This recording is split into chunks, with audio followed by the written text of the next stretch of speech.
గా చూశాను. మనం కోటకి తిరిగి వెళ్ళాలి.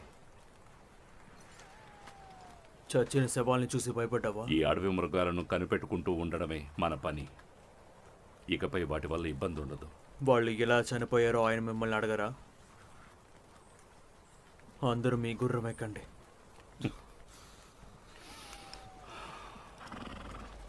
అదే పరిస్థితి మనకొస్తే ఎలా ఉంటుంది? పిల్లల్ని కూడా వాళ్ళు వదిలిపెట్టలేదు. మంచి విషయం, మన పిల్లలం కాదు. నీకు భయంగా ఉంది, పారిపోవాలనిపిస్తే పారిపో. కానీ తప్పకుండా పిరికివాడమని తల తీసేస్తారు.